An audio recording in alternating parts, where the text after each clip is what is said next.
인천에서 발생한 전세 사기 사건으로 또 한 명의 피해자가 숨졌습니다. 건물만 4채에 세입자가 90여 가구에 이르는 집주인 부부가 돌연 번호를 바꾸고 연락이 끊겼습니다. 세입자 대부분이 청년층이라고 합니다. 올해 7, 8월까지 9천 세대 넘는 세입자가 전세 사기를 당할 거란 예상을 내놨습니다.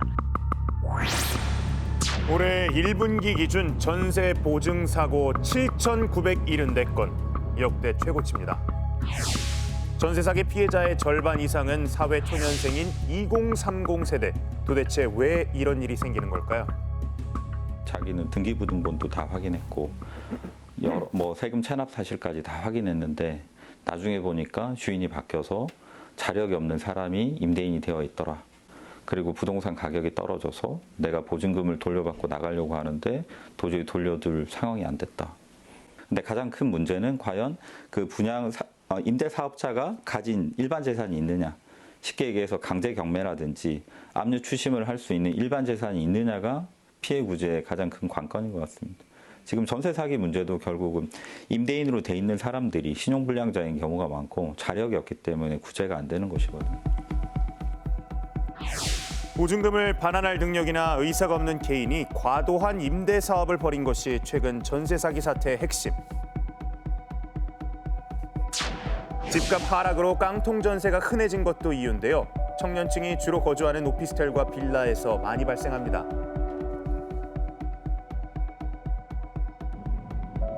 올해 직장을 옮기며 오피스텔 전세 계약을 했다는 A씨도 전세 계약을 할 때까지만 해도 부푼 마음을 안고 있었습니다. 처음에는 쇼룸 같은 거를 보여줬었거든요. 근데 되게 마음에 들긴 했어요.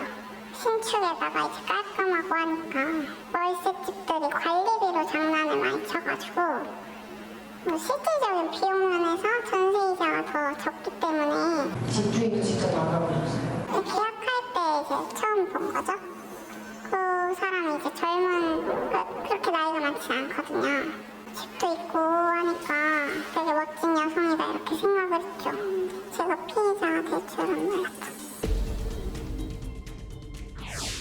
계약 당시 임대인은 오피스텔 분양대금을 완납하지 않았던 상황. 소유주도 임대인이 아닌 신탁회사로 기입돼 있었습니다. 하지만 임대인과 직접 만나 계약을 했고 보증보험에 가입했기에 의심 없이 전세 대출을 받아 보증금 1억 1천만 원을 입금했습니다. 하지만 이삿날 당일 예상치 못했던 일이 일어났습니다. 28일날 이삿짐을 싸서 왔어요.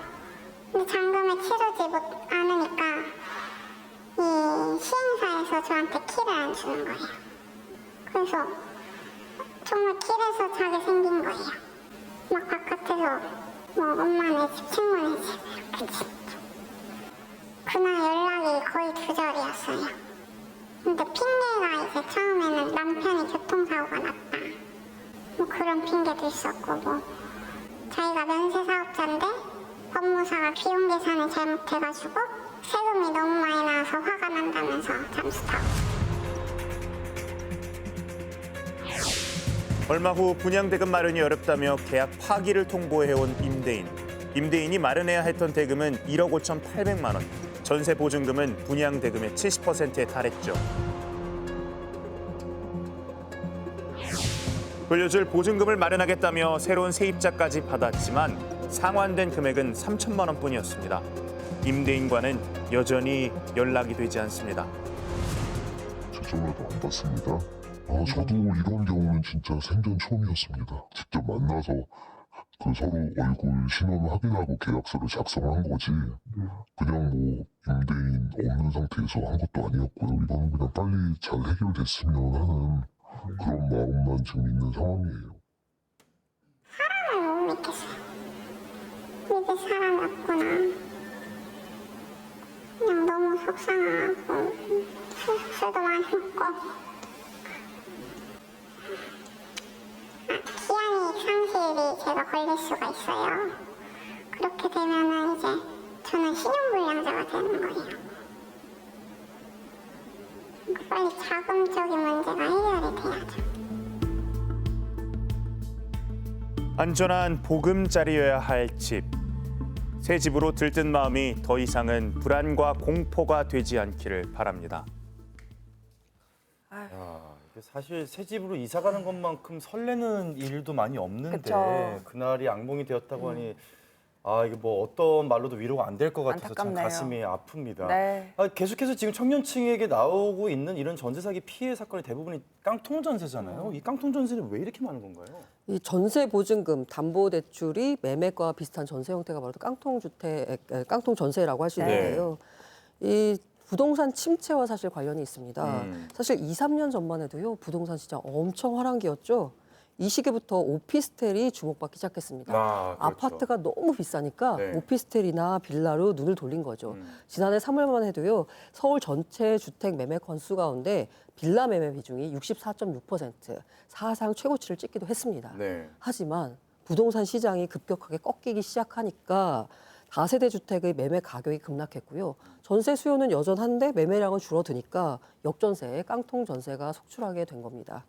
이제 일부 지역에서는 지금 현재 전세가가 매매가를 넘어선 곳도 있다라고 합니다. 아니 이런 식이라면 이거 단순히 개인이 조심한다고 해서 피해를 막을 수는 있는 건가 하는 생각이 들 정도인데요. 네. 그럼에도 좀 유의할 수 있는 점 같은 건 뭐가 있을까요? 네, 일단 이런 피해를 막기 위해서 서울시에서는요, 전세 가격 상담센터를 운영을 하고 있습니다. 계약 예정인 전세 매물이 계약하기에 적합한 매물인지 전문 감정 평가사가 직접 상담을 해주시는 주는 곳인데요. 이용 방법은 간단합니다. 청년 몽땅 정보통 사이트에 접속을 하셔서 전세 가격 상담센터 탭을 클릭 후 온라인으로 신청하면 곧바로 이용할 수가 있습니다. 네. 이미 피해를 입은 경우에도 도움이 좀 필요할 것 같은데 맞습니다. 상담이나 조언을 받을 만한 곳도 있나요? 네, 있습니다. 주택도시보증공사에서 직접 운영을 하고 있는 전세 피해 지원센터가 또 있는데요. 이곳에선 전문 변호사와 상담 인력이 피해 상담을 해주고 있습니다. 그리고 또 예약제로 이루어지고 있으니까요. 주택도시보증공사 홈페이지에 접속을 하셔서 고객지원센터에서 전세 피해 지원센터 탭을 클릭하셔서 신청을 하시면 상담 예약이 가능하다는 점 여러분께 또 안내 드리겠습니다. 네, 이런 비슷한 피해 소식 저희가 더 이상 전해드리지 않아도 되는 날이 하루빨리 왔으면 하는 마음입니다. 맞습니다. 자, 생생한 현장 전해주신 김진우 아나운서 그리고 고란 고수님 감사합니다. 고맙습니다. 감사합니다.